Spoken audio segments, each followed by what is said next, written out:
some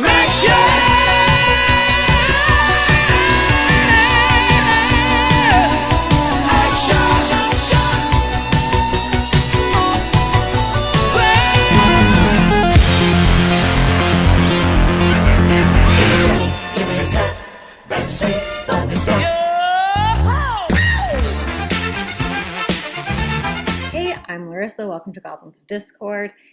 This series on personality traps of the Enneagram types is an excerpt from a course I made over a year ago, and I've gotten a lot deeper on this subject. So I will be creating more content moving forward for the YouTube, but also the membership that I just launched, which you can join.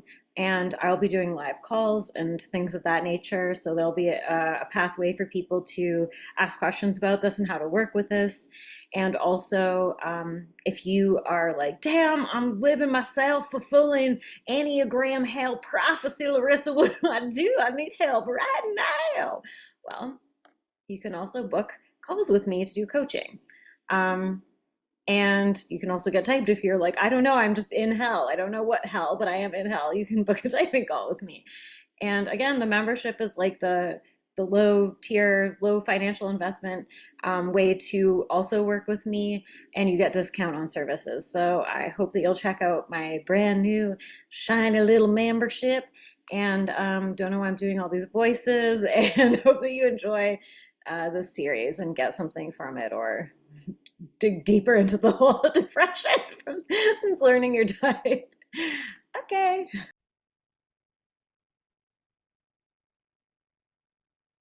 Type 9, known as the harmonizer, the peacemaker, the pacifist, the mediator. They're usually the ones who talk nice and slow. It's not always true. Self-soother. They're a withdrawn type, a withdrawn attachment type. Type 9's fear separation and loss of connection, disruption to their chill, and conflict with others. This avoidance of external conflict creates conflict internally and ultimately a loss of connection to and a disharmony within themselves. So they create within themselves the thing that they don't want to create outside of themselves. 9 uses the vice of sloth or self-forgetting as a way to maintain connection and not create disharmony with others. The sloth is a form of self-numbing, going on autopilot, dissociating, not expressing how they really feel, and allowing their boundaries to be infringed upon without ever making it known, which then culminates in the legendary 9 unexpected outburst when they finally had enough. And then they feel bad about it later and try and erase its existence from their memory by pretending it didn't happen, perhaps. No, I didn't get upset. Oh, no. That's not what I said. Okay. That's how 9s get the name of gaslighter, which every 9 I've ever said that to really does not like that, and most of them actually don't think gaslighting's real. So I think that points to something. There are different levels of gaslighting, of course, and I think that they don't do it consciously, which I'll go into more in a second. Type 9s are known for being the peacemaker, like I said, but they mostly want peace within themselves. This can be projected outwards by noticing how disruptive, reactive, frustrated, obnoxious, demanding, and emotional others are. All the adjectives. That's what other people are, but not the 9. 9s can feel a sense of pride in how much calmer they are than others. They may at times see their frustration, anger, or assertiveness, but they're not likely to be seen as such by others on a regular basis. Like, they're not likely, a person like their friends or family are not likely to be like, yeah, they're a really angry person. They're a really assertive person or frustrated person. And like, if you are a core frustration 147, reactive 468, or assertive 378 type would be.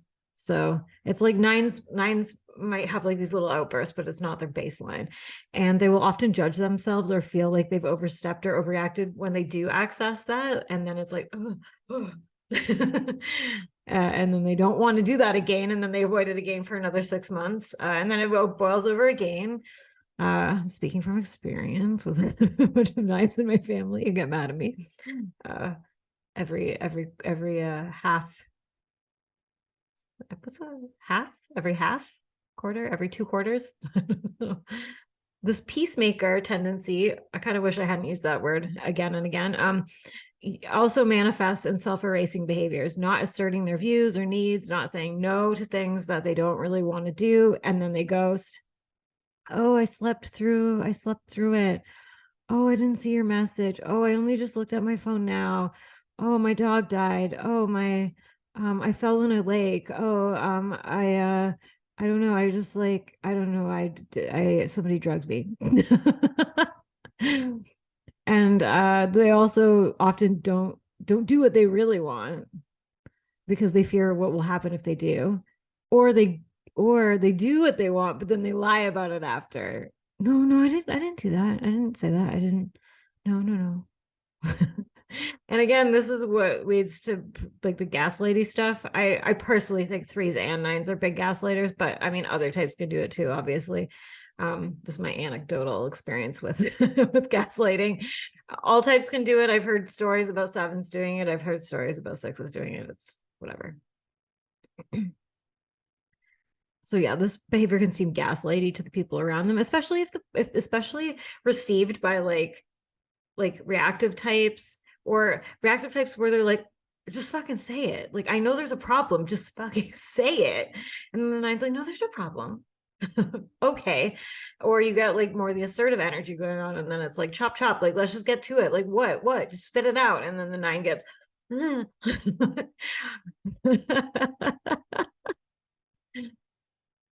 I'm having all these images of all the poor nines that I've tortured over the years floating through my head.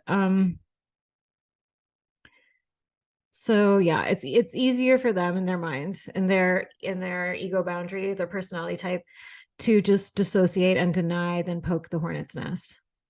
Just like type 3, they often merge with others or take on their interests, style, belief, and mannerisms of those around them without realizing it.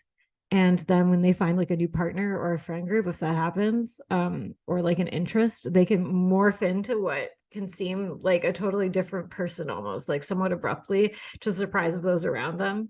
And they have like no awareness that they're doing it. I mean, I'm really burning the nines. I apologize, but this is absolutely true.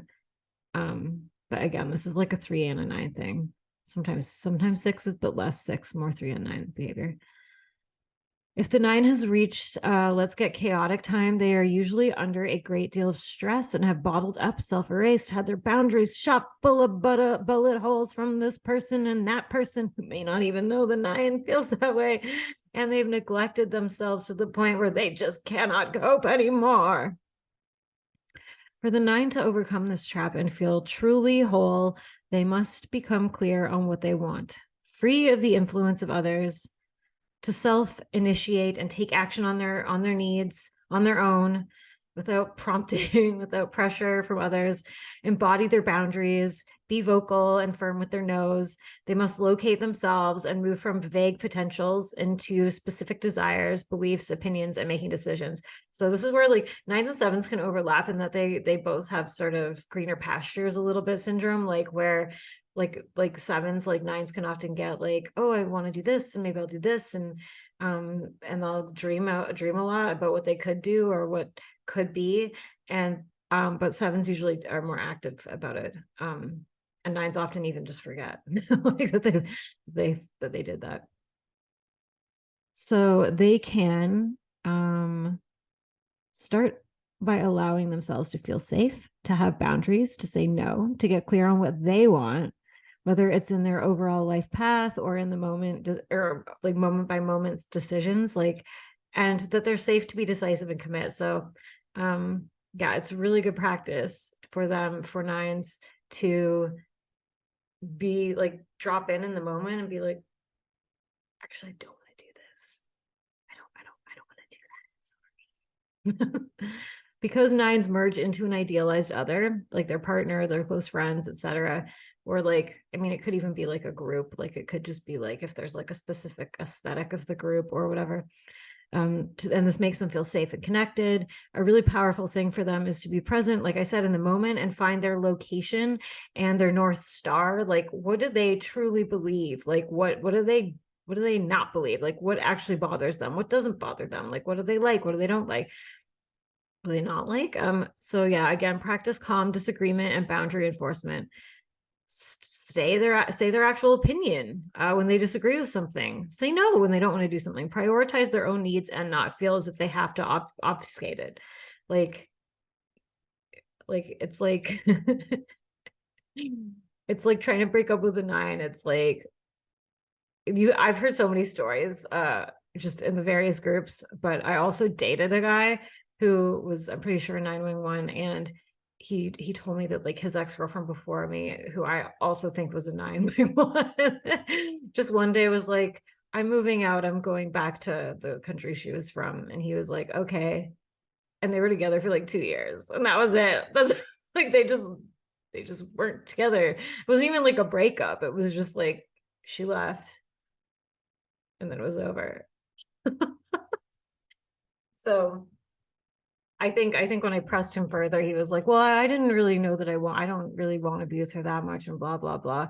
So I was like, okay, so I guess like two nines in a relationship, they may both want to leave, but they might not either leave just out of conflict avoidance and not wanting to like change states. You know what I mean? Like not like actual states, although it could be actual states, but like change, step out of their comfort zone and like initiate something that would maybe like really change their life in some way.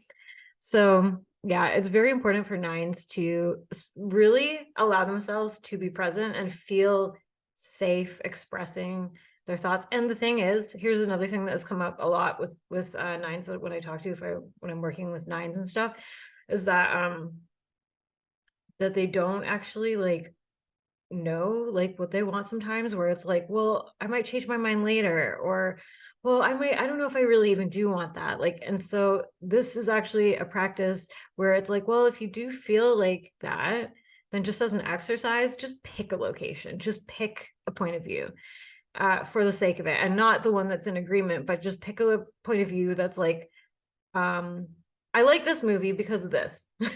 And then, a month later, someone's like, oh, you like that movie because of this. Actually, I've changed my mind. You're allowed to do that. You're allowed to change your mind. Okay. The only people who get upset about that are totally anal freakazoids. So you're allowed to say something and mean it. And then you're allowed to mean something else at another date. Of course, that advice isn't so great when you're in a relationship and you're like, I love you. And then a few months later, you're like, actually, I hate you. I lied to you. So you can do baby steps with these. Could just be, again, like about a movie or something, or whatever feels comfortable for the nine, whatever might appear more predominantly in the dominant instinct. So could be shown up in social ways. For example, if you're a social dom, like within like the friend circles, not wanting to rock the boat. Oh, this person like they get annoyed. Oh, this person never says anything. Do you know what I mean? So it's important to just be like, you know what, I don't want that person to come to my party because I don't like them. I hope these examples make sense.